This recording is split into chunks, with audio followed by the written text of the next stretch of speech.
안녕하세요. 박한별 전도사입니다. 지난 한 주간 잘 지내셨나요? 지난 주일은 주현절 후 첫 주일이자 세례 주일이었습니다. 그래서 오늘은 예수님의 세례에 대해 묵상하는 시간을 가져볼까 합니다. 근데 예수님은 왜 세례를 받으셨을까요? 세례 요한의 세례는 회개함으로 하나님 나라의 삶을 준비하게 하는 역할이었습니다. 죄의 삶에서 돌이키는 거죠. 하지만 하나님이신 예수님에게는 회개할 죄가 없었습니다. 그렇다면 왜 굳이 예수님은 세례 요한에게까지 가서 세례를 받으셨을까요? 심지어 사람들은 세례 요한이 예수님의 라이벌이라고 생각했던 것 같습니다. 성경을 보면 세례 요한의 제자들이 예수님의 제자들로 흡수되는 모습도 나올 정도입니다. 실제로 예수님과 세례자 요한이 라이벌은 아니었겠지만 사람들은 그렇게 여겼던 거죠. 누가 진짜 메시아인가 하면서 그렇게 주목하고 있었을 겁니다.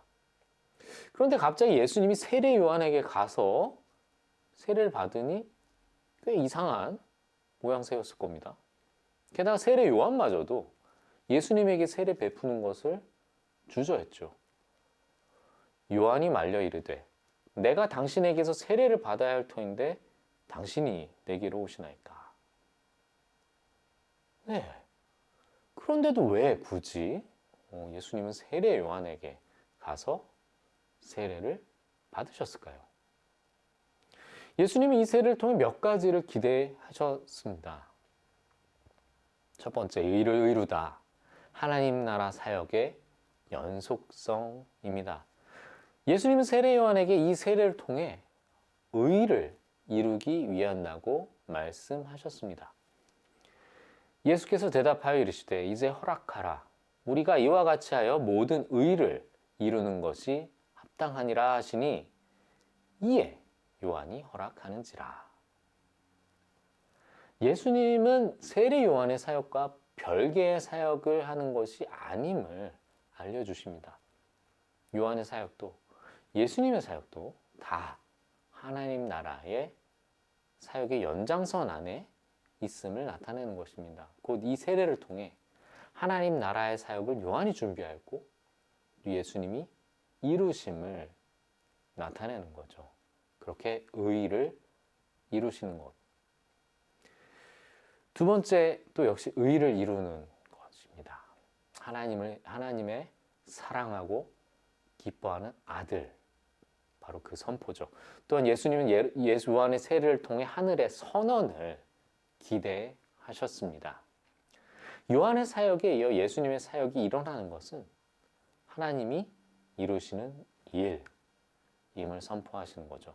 따라서 예수님이 세례를 받고 나왔을 때 하늘에 울림이 있었던 것입니다. 예수께서 세례를 받으시고 곧 물에서 올라오실 새 하늘이 열리고 하나님의 성령이 비둘기같이 내려 자기 위에 임하심을 보시더니 하늘로부터 소리가 있어 말씀하시되 이는 내 사랑하는 아들이요 내 기뻐하는 자라 하시니라. 바로 이 사역의 연속성은 하나님이 인정하시는 것임을 나타내는 것이었습니다. 그리고 마지막으로 사역 시작의 선언의 자리였다는 거죠. 이 사건을 통해 본격적으로 예수님의 사역이 시작이 됩니다. 예수님의 하나님 나라의 선포는 요한의 회개 운동에 이어서 참된 믿음을 요구하게 됩니다. 왜 회개와 믿음 그리고 구원에 이르기까지 그 길을 예수님께서 직접 세례를 받으시면서 여시게 되는 겁니다. 이 위대한 세례 사건을 역시 예술가들이 많이 표현했습니다. 다양한 작품들이 있었는데요. 지금 보시는 것 같이. 근데 오늘은 두 작가의 그림을 집중해서 보도록 하겠습니다. 이 그림은 지난번에 소개한 운보 김기창의 예수의 생애 시리즈 중 요한에게 세례 받음입니다. 운보의 그림에서는 예수님이 한국 사람으로 표현되었다고 했죠. 그리고 또 역시 갈대 늪지가 있는 것이 꼭 한국 같습니다. 무엇보다 운보는 이 사건에서 하늘의 선포가 중요하게 생각되었던 것 같습니다. 성경에 나와 있지 않지만 마치 하늘에 빗줄기가 내린 거, 그와 동시에 좌우로 선녀들이 하늘에서 내려오면서 연주를 하고 있는 모습을 그렸습니다. 상당히 다이나믹하죠. 천상의 인물들을 우리식으로 그렇게 표현한 것이겠죠. 운보는 이 하늘의 선포가 굉장히 장엄하게 느껴졌나 봅니다. 여러분도 그렇게 느껴지시나요?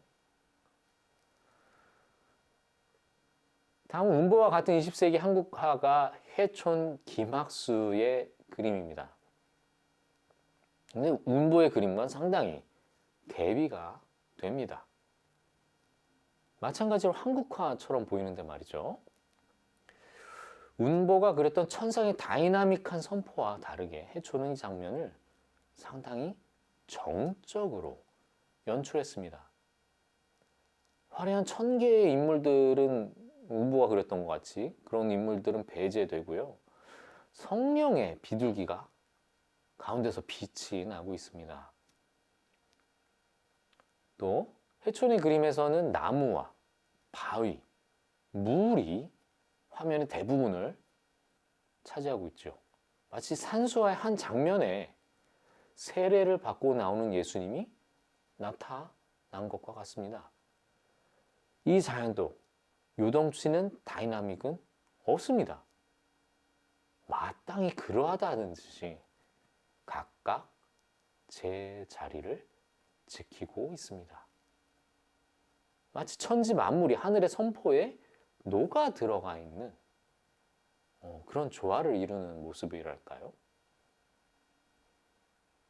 저는 개인적으로 이런 하나님의 역사가 만물에 녹아 들어가 있는 것 같은 그런 해촌의 그림이 더 마음에 갑니다만 여러분들은 또 어떠실런지요? 오늘은 죄가 없으셨어도 요한에게 세례를 받으신 예수님에 대해 생각해보고 또 그와 관련된 그림을 감상해봤습니다. 예수님은 하나님 나라의 의를 이루시기 위해 세례를 받으셨습니다. 그리고 겸손히 그 자리에 나아가 세례를 받으신 예수님을 하나님께서 인정해 주셨습니다. 여기에서 예수님의 사역은 시작되었습니다. 우리는 그 예수님을 믿습니다. 예수님이 선포하신 하나님 나라는 지금도 유효하고 또 해천의 그림에서 본 것 같이 온 만물을 통해 역사하시고 계신 줄로 믿습니다. 그런 믿음을 다잡는 우리 모두 되기를 기도합니다.